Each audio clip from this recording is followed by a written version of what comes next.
Michelle, thanks for the introduction. Jason, thanks for the invitation and getting this group together. And the passion that I've got for the space has grown because there's so many entrepreneurs and innovators in it. And so there's a lot of energy going into this, and there's a lot of capital going into it. And unfortunately, a lot of that capital is leaving the United States of America and going offshore. So when I looked at this problem, I thought this is an opportunity for us to make a difference. And it really isn't a partisan topic. When we had the roundtable in September that Michelle referenced, we kind of quickly discovered there really isn't a partisan divide on this. The gap is information. And the reality is you can't move a bill through Congress with 10 people. It takes at least 218 to get through the House. And in general, you have to raise the public's consciousness of the issue before you can get enough colleagues to spend time and pay attention to it. And then, even then, you have to get at least 218 to agree with your version of it. So, while it is pretty surreal to be a member of Congress, you quickly realize that 1/435 is not a really big number. So, and I wasn't a chairman or anything, so what I found is, well, I can't hold my own hearings, but hey, we can book a room at the Library of Congress.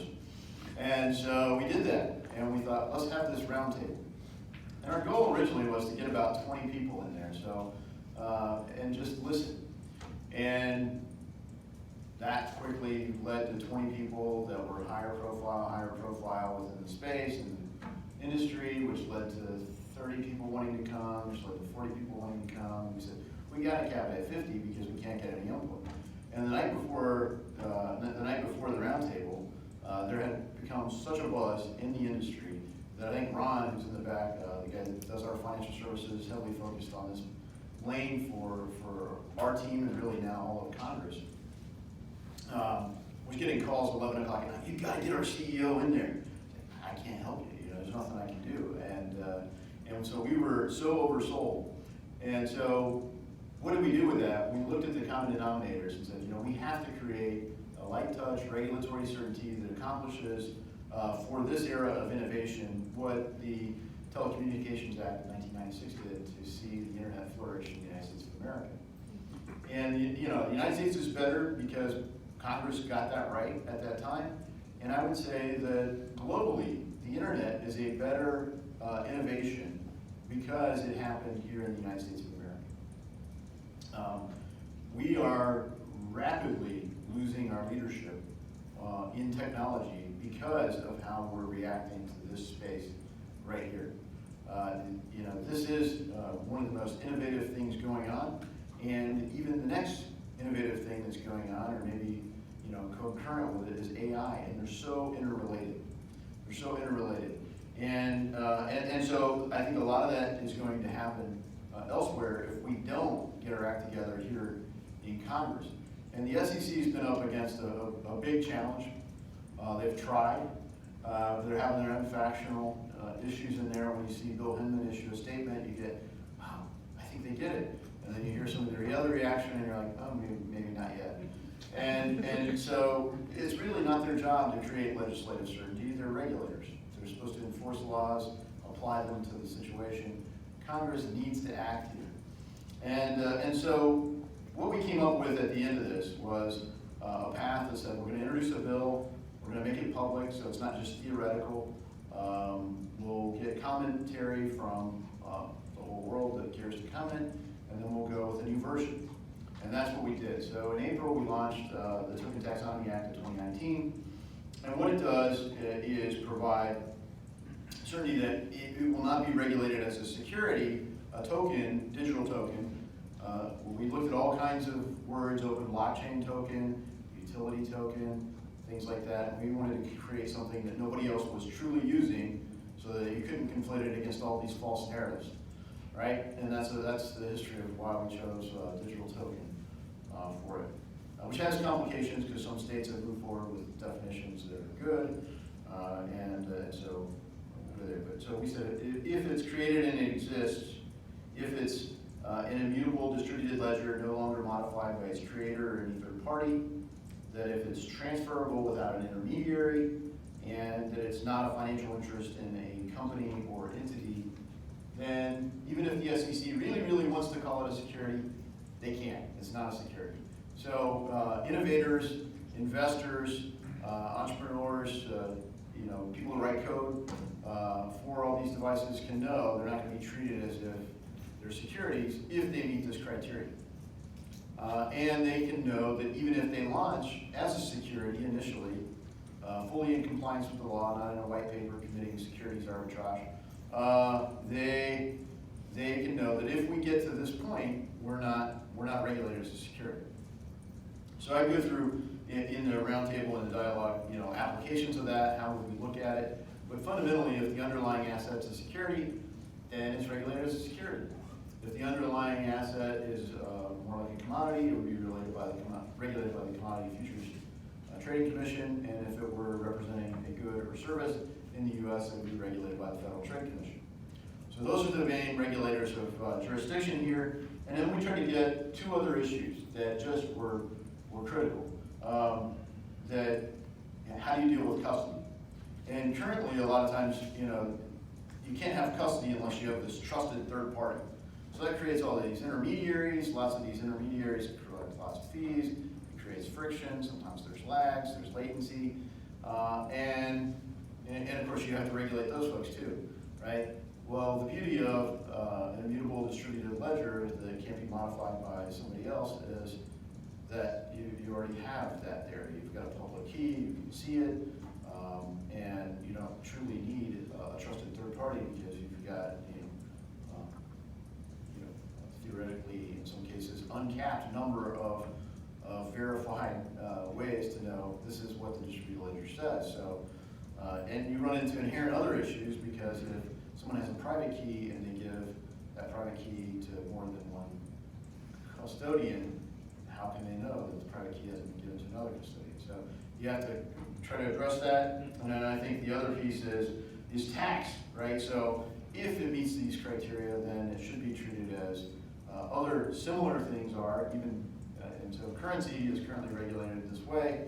So if you go to London and you want to get pound sterling, and then you decide to go to Paris and you get euros, you don't have to track the ins and outs and everything and recognize capital gains on all that. We need that level of certainty in this space. And while I would like it to be, exempt period, we would say that the current law says that there's a de minimis exception of $600. But it does treat it as real property, which qualifies for like-kind exchanges, which is very important in the space. So if we could get all those things done in one bill, I think we would move the ball forward tremendously.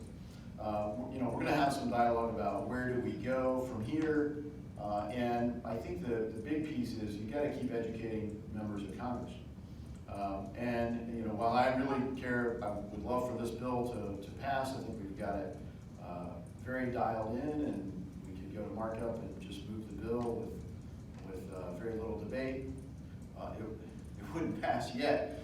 We need more people to be educated on it, and so what I've encouraged people to do is meet with members of Congress, educate them on the space. If you care to, educate them precisely on this bill, and hopefully rebut their concerns. You don't need to meet with Brad Sherman. You're not going to convince him. But if you're in the LA area, for example, meet with Maxine Waters. Invite her staff to all the events that you can in LA. If you are in San Francisco, meet with Nancy Pelosi. We got Eric Swalwell on the bill, so that's good. We've got Paul Yang saying good things about it, and Tulsi Gabbard saying good things about it. Not yet rising to the first platform on the debates, but we'll see where it goes. Unfortunately, the president tweeted a little bit about it, so I don't know whether that's good or bad. But you've got to educate people, and I do think that it matters. So to just follow up on what Michelle said. So when you get on someone's calendar and why associations are important, other offices don't work inherently different than mine does. Apologies.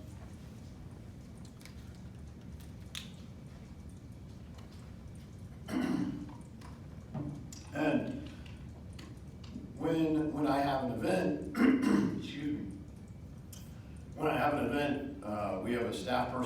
for an area, and they will prepare for the meeting. There will be notes in the calendar. Sometimes there will be a pre-meeting to be ready for the meeting. And you've really sold it well if you get that. But you get the time on the calendar, and the whole team prepares. So even if the member of Congress doesn't get a lot of time and attention to devote to it, getting this on the staff's radar is really a big deal. And then the staffs in Congress network together and create their own buzz. And so while the average age of Congress has gone down in the past few elections, millennials who feel underrepresented need to have confidence that the staff largely runs Capitol Hill, and they're very young. I think that's one of the biggest things that we can do from here. But in the space, what's going to happen and what's the vision? One of the questions I get is, do I own this stuff? Am I a holder? Well, no, and not because I don't believe in it, but because currently in the process of regulating it, in the politics of it, not the law of it, it would be certainly viewed as unethical, and I think could be unethical even if I were 100% trading on public information. I have looked at it, and if I had taken my salary in it, instead of cashing the checks, and I had taken it in Bitcoin purely, it would be worth about 900% in 3 years. So it'd be about a 900% return. Of course, some months it would have been down, some months it would have been up, but the average is directionally pretty nice. So, that's not what I did. I cashed the checks. So I do believe the space is good, and not just as an investment piece. And so I think in the space, when you think about we haven't yet seen all the innovations that are coming because of the internet. So when we start looking at what's next, I think that'll be part of what we're going to talk about. What's next and how will people use it? What's the vision for it? And we'll probably blend a little bit of journalism, politics, and business, and perhaps some law for the law folks in here. But I really look forward to the next panel discussion and at some point, Q&A. So with that, I'll hand the mic back over. But thanks for coming out today.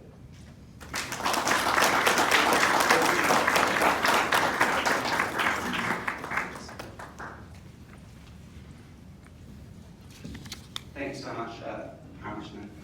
Now we're going to have a fireside table chat with Congressman Davidson and Michael Del Castillo of Forbes. Michael's been writing in the blockchain and crypto space for quite some time, and I'll let him continue to introduce himself, but he's definitely a leader, and we're very excited to have him here to talk a little bit with the Congressman. Push the button on the mics. Thank you for that. Thank you for the introduction. Thank you to Congressman Davidson for speaking with me today, and to Blank Rome for hosting. I just wanted to start off by saying what a pleasure it is to hear an elected official speak so intelligently about the industry. It's rare and incredibly valuable. And I'm here as much to hopefully give the audience an opportunity to learn from you as to learn a little bit myself. But I did want to get things started by giving you an opportunity to talk about perhaps your greatest passion, and we'll build from there. The state of Ohio. What you guys have been doing there has been just absolutely fascinating, and we've seen almost a race within the states to take leadership positions. And Delaware was out first at the gates, and they were doing a lot of really interesting stuff. They've receded in recent years, and Wyoming is going forward. And but we've got Ohio there in the background, and I made a list of some of Ohio's recent accomplishments. The County Auditors Association exploring using blockchain to issue deeds for properties, the possibility of paying tax with Bitcoin, a state issue for using blockchain within the state level government, and then of course your work at the national level. And so I guess I want to get things started here just by asking you the question, what's going on there that's different? There really is a competition within the states, whether or not it's a defensive competition or an offensive competition. I think it's really important for us to understand what's going on behind the scenes at Ohio that's allowing all of this interesting stuff to happen. Well, it's a good question, and it's not the first time Ohio's been in the lead as an innovative state. Of course, sometimes, in the recent era, you think of Silicon Valley, but the Wright brothers did pretty well as Ohio folks. And one of the brothers was asked, "What's the secret to your success?" He's born in Ohio and have good parents. Yes. And so, good advice. Not everyone's able to follow it. But in all seriousness, we've had a legacy of innovation. We just celebrated the moon landing, and a lot of the space race was dominated by Ohio astronauts. Is there a single leader? Is there an educational push? Is there a group? Is it the governor? What is there? Is there a couple of really concrete things that might be replicable in other states? I think there's just a strong desire in Ohio to explore and innovate. I mean, that we do well in the military, overrepresented in terms of people that volunteer and go serve, and frankly, in history and governance in the country, we've had a lot of Ohioans who've been involved. So I think something about the culture there, kind of the blend of things, does it. It's not truly like, oh well, we have MIT there. MIT's not there. We do have some great education institutions. Ohio State's there. In my district, Miami, Ohio's there. Cleveland's got some great schools, Case Western, and others. And we have some great smaller schools that are doing stuff, including technical and skilled trades. But I can't say that, gee, there's been this early stage, like, well, if we just start them in kindergarten and they know what blockchain is, push that's been there, or the state legislature's driven it, or anything else. It really, I think, is just a cultural thing in Ohio wanting to catch the next innovation. I will say one of the big things that did happen, when John Kasich was our governor, one of his first things was to change how we do economic development.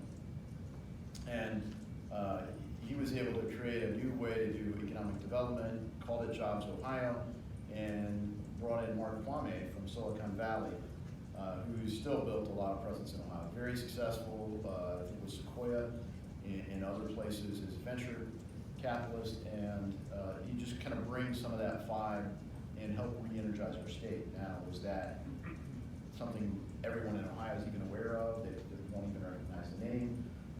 But that's some of the work that's gone on in the backseat to kind of move that. And economic development in Ohio is going in the right direction. We do need some more people to move there, so it'd be a great place to relocate. So, speaking of moving to Ohio, I want to pull the audience here really quick. And usually on panels and firesides, we kind of ask yes or no questions so that people don't have to speak. But I'm not going to do that. I'd like to ask everybody in the room today to shout out what state you're from. I want to get an idea of where everyone's coming from. New York. Pennsylvania. Awesome. That was beautiful. That was gorgeous. And that's an awesome idea right there of what's going to happen when everybody leaves here. We've got DNA from all over the United States in the room right now. And I'd like to ask you to sort of ruminate on what's going on when you go home, and what are the obstacles that you are confronting from a regulatory level, from a legislative level, even within the citizenry. I mean, I don't know where the obstacles might be, but what are some of the biggest difficulties that you've had in playing your role leading Ohio forward, with an eye to who is in the room right now and where they're going to be going home to? Yeah, so, great question, and this is something that I think is a challenge for most of my colleagues in the House, and so far no senator has really been willing to pick it up. They have a lot of interest in it, and some of them are aware of it. But when you go back home, this is not a top-of-mind issue for constituents. So the public consciousness for this was almost non-existent prior to Facebook announcing Libra, which is because everyone knows Facebook and the Libra announcement got out there. It was great because it made a massively larger number of people, everyday folks that are at work somewhere else today, aware of this space. And a lot of people have heard of Bitcoin, and that's about it. right, in the space. They associate everything in crypto or blockchain with Bitcoin. Now, at least they know, oh, well, Libra is going to try to do, as far as they know, something identical to Bitcoin. So do you see that as, is that an obstacle creator for you to get traction? The fact that it's Facebook, is it an obstacle destroyer? What role has that had in Well, to me, it's good because it makes people feel like, okay, this is worth somebody spending their time on. Because, you know, back home, a lot of people are like, why are you working on this? We have, you know, so many other things that are unsolved. And, you know, to be fair, while a lot of you in the room know this is the body of work that I do, this is a small slice of it. It's a whole lot of what Ron does. But, you know, hey, yeah, we're voting today on a really big spending bill. One of my major campaign themes was Don't Bankrupt America. We could, in theory, account for the $128 billion that the DoD can't account for better if we had like a blockchain accounting system, for example. You know, things like that in terms of spending money, those are top of mind. You know, things that aren't going unsolved with the whole country's captivated. What direction should we go with the border? What direction should we go with healthcare? Those issues demand that every member of Congress spend time on them. Unfortunately, a lot of them, they're like T intersections right now, Yeah. so you can't move them. And part of the way that I started spending significantly more time on this is in the Financial Services Committee last Congress. You know, we had Republican control of the House, Republican control of the Senate, we had a Republican president, and so you think, oh wow, we can play offense. But the rules of the Senate say you got to have 60 votes to move anything. Well, no news to anyone in the room, I think, even if you're not inherently political, you know there was a group that created something called #resist, resistance movement. Elizabeth Warren, most people have heard of her. She's like ground zero for the resistance movement, right? She's in the Senate Banking Committee, where all of the House Financial Services bills would have to go through. So even the major bill that passed through there had to get pried out of the committee because nothing was moving through that committee. So I talked to the chairman of the Senate Banking Committee and said, look, you know, I feel like an auto worker in the 80s where you're at the plant, you're cranking out cars and you feel like super productive. Here we are in the House, we're cranking out bills, they're passing, some of them in a pretty bipartisan way, and still can't get a vote in the Senate. So what can I work on that actually has a chance to pass? And so I ran through, well, what about this issue? What about this issue? He's like, no. Well, what about crypto and ICOs? Because, yeah, no one really knows a lot about that. That might actually be pretty nonpartisan. Okay, good. I can spend time on this because it can actually has a chance of being productive because there's no large resistance movement built up against it. And so when we did the roundtable, I mean, you look at the Capitol and a lot of the people in the space, I think they would probably describe themselves as politically left of center on balance, but they're not politically engaged in a lot of ways. So we had a coder, one of the interesting discussions I had after the roundtable, we were at a break, I forget which, someone came up to me and goes, why do Republicans protect all these deals for their rich investors? And I was like, what do you mean? He goes, well, I wrote code and I can't invest in the startup company because I'm not a high net worth individual. It's an accredited investor rule. And I said, well, the reality is Democrats actually favor that rule because they feel like they're protecting investors who would potentially be defrauded. So it wasn't inherently intuitive. They thought democratic access to capital, I should be able to do this, freedom. So, you know, the politics of it aren't inherently intuitive. So it's interesting that you identify sort of lack of partisanship in the blockchain and cryptocurrency space as a potential sign of an opportunity for progress. Right, so it's not a left-right divide, it's more like, and you look at the debates that we had, the hearing dialogue we had, first with Facebook, and then second, we had a second panel that was, you know, because a lot of the Facebook hearing didn't talk about crypto and blockchain, it really just talked about Facebook and privacy and antitrust issues. Yeah. The second panel was really purely about the space, and it really didn't break inherently along party lines. It was more, should the central government have a central authority, essentially a more authoritarian role, or should it be, you know, no central authority and a more libertarian view? And so it's kind of on a different axis of the politics. So, for example, on that axis, Tulsi Gabbard and I are very aligned, which she's a co-sponsor of the bill. Similar military backgrounds, similar view of the role of Congress in doing things, but ideologically, with our liberty, would do different things. So we've been able to work together pretty handily on this. But people that say we should have central authority that essentially can review every single transaction and only approve the good ones, well, that's kind of antithetical to the whole concept in this space. Yeah. But there are certainly people working on an ability for their product in this space to do that. So I'm always very excited whenever I see an opportunity for borders to be broken down. I definitely am interested in blockchain because of that very potential. The idea that blockchain might have some capacity to break down borders between parties is absolutely fascinating to me. But it could break down those borders in a really negative way. And if you watch the questions that both houses of Congress were directing towards David Marcus last week, I think you could say that perhaps they were largely unified against blockchain and cryptocurrency. But to your point, a lot of those questions were more about Facebook than about blockchain and cryptocurrency. Could you sort of talk to us a little bit about the mood on Capitol Hill?